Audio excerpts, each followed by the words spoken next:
Your Honors, Croatia's right to reintegrate the Krajina into its internationally recognized borders is not in dispute here.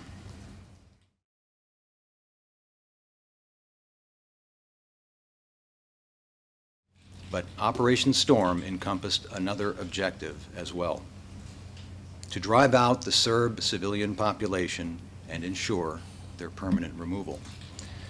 By the time Operation Storm and its accompanying mop-up operations were over, almost the entire Serb population had been driven out, and the Serb community was a scarred wasteland of destroyed villages and homes.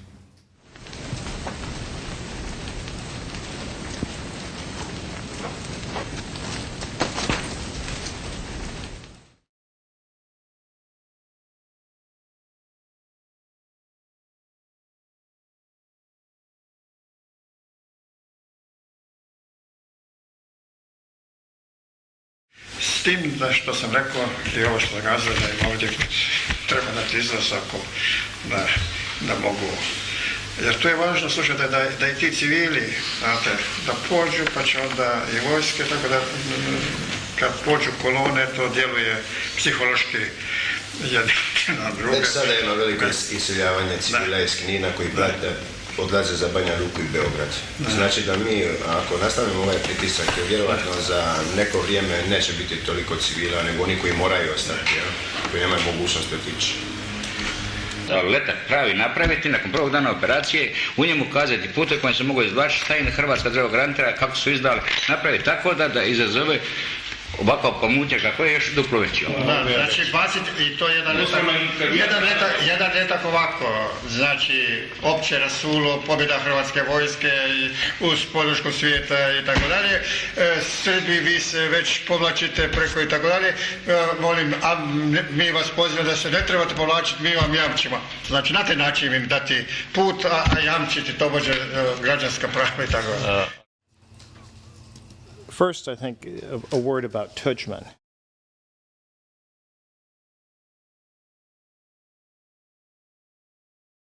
He was an extremely confident leader, very confident in his own abilities, and so he never hid his views. And he believed that European states were much better off if they were ethnically homogeneous. He saw, because of their geography, that the Krajina Serbs were a particular threat.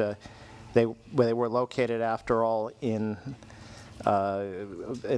such a way that they almost divided the northern part of Croatia from the coast. Dok je Knin bio pod okupacijom, tako dugo budućnost Hrvatske države nije bila sigurna. A od Oluje, od ovih naših dana, ona jeste. Danas to je hrvatski Knin. I nikada više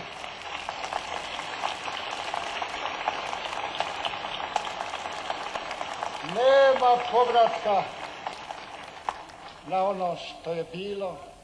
Da nam usred Hrvatske šire rak koji je razarao hrvatsko nacionalno biće.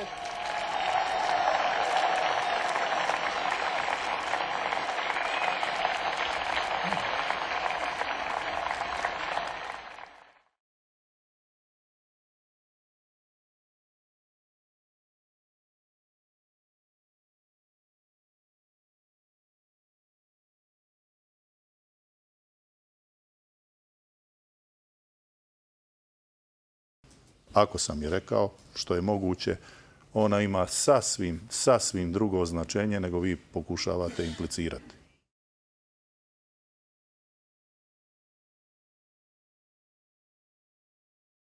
Well, once the Serbs had left Croatia, neither Tudjman nor the senior people in his government wanted the Serbs to come back. And so this would have been why I was talking to Šarnić about this issue.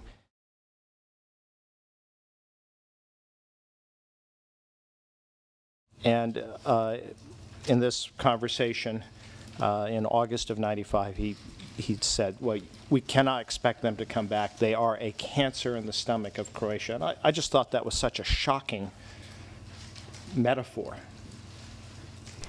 Upozorio sam zvremeno na to da je ta akcija dovela do toga da su nastupila veoma ozbiljna kršenja ljudskih prava, da je nekoliko stotina civila ubijeno.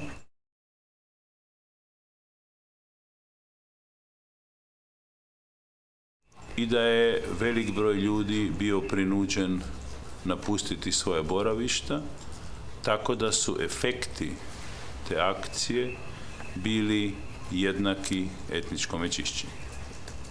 The Croatian execution of Operation Storm delivered to Croatia exactly what the country wanted, land without people.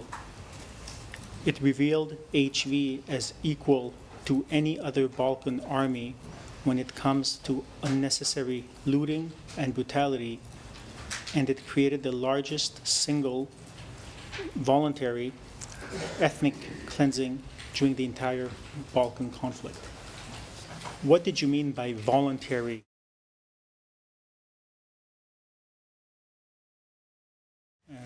When you mentioned in that summary?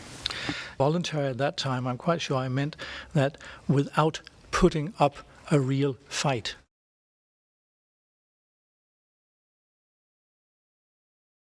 And I'm quite sure that the civilian population there did not want to leave.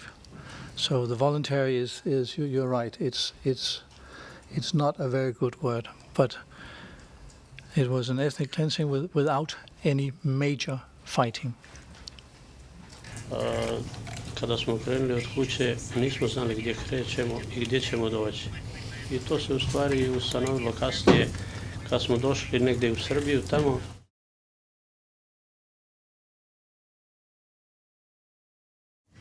Od tada pa do dan danas mi lutamo svijetom. Znači izgubili smo sve svoje, nismo uspjeli nikada nadoknaditi ono što smo nekada imali.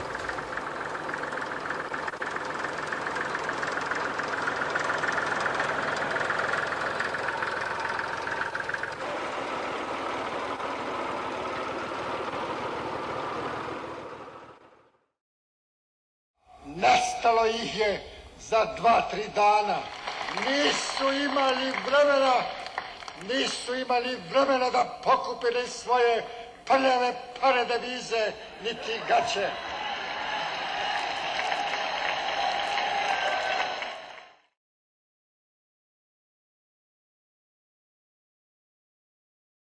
Operation Storm was launched with the best of intentions.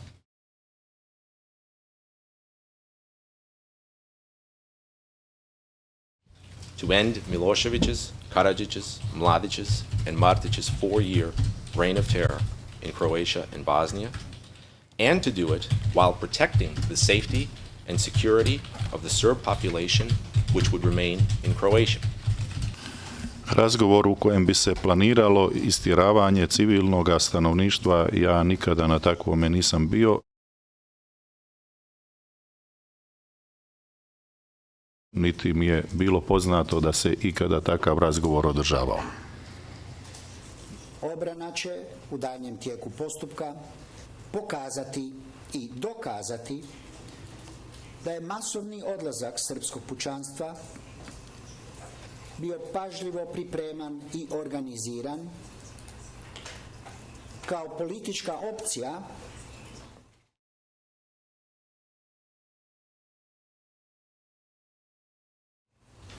u slučaju reintegracije krajinskog područja u državno pravno područje Republike Hrvatske. Pa ovo je vežba na osnovu pretpostavke po kojima radimo i našim saznanjima. Po ovim prostorima treba da dejstvuje neprijateljska avijacija, rakete i artiljerije i mi pre toga moramo evakuisati civilno stanovništvo iz zone borbenih dejstava, a jedinice, one izvršavaju svoje zadatke koje su dobile. Znači, bitno nam je da uvežbamo narod, civilno stanovništvo, da se izvuče, da bude što manje žrtava.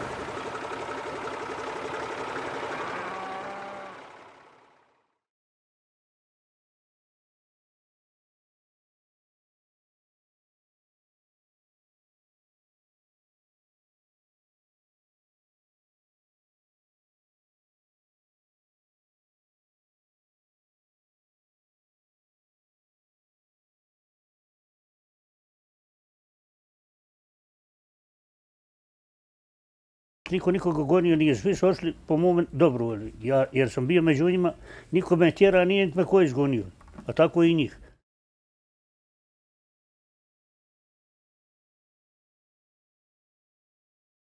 Samo slušali te organizacije, njihove te četke, šta ja znam koje su bili, i zato su išli.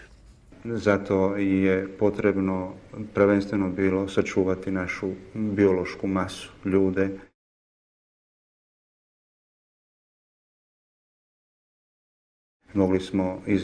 Moglo izginuti civilno stanovništvo, žene, znači nama treba biološka masa za nešto što će, nadam se, uslijediti.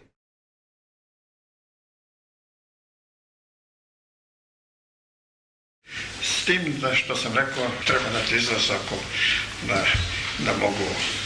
Jer to je važno, slušajte, da i ti civili, znate, da pođu, pa će onda i vojske, tako da kad pođu kolone, to djeluje psihološki jedan na drugo.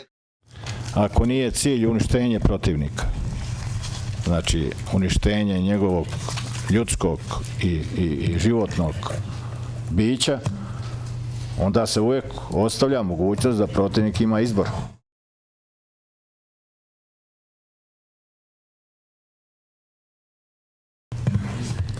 Ali ako je cilj da se zauzme prostor, bez obzira šta će biti protivniku, onda se ostavlja taj prostor toliko širok da on nema mogućnost da razmišlja, nego mora ga iskoristiti.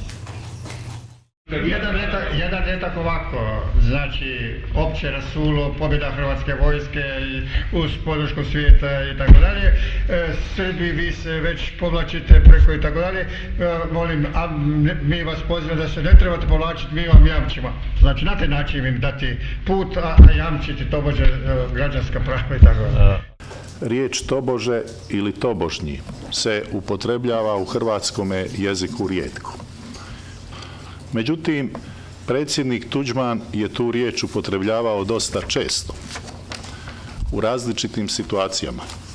Najčešća situacija kad bi predsjednik Tuđman upotrebljavao tobože ili tobožnji bi bila kada je govorio o nekim konceptima za koje on znao, ali nije bio potpuno i duboko uvjeren u njih.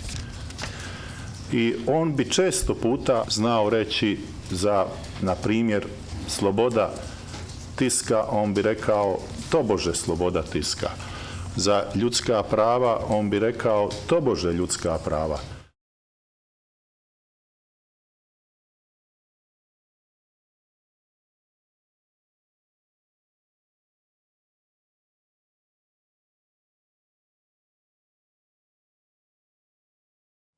How do I have to understand the message, you Serbs, stay?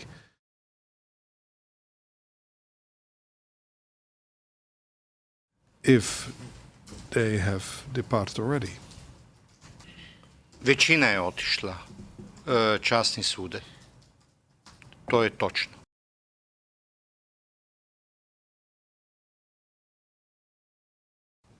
Ali kako su bile usporene u sjevernom dijelu operacije, onda je bilo još je bilo Srba kojima se imalo smisla upućivati poruku koju nisu otišli. Ali točno je, većina je otišla.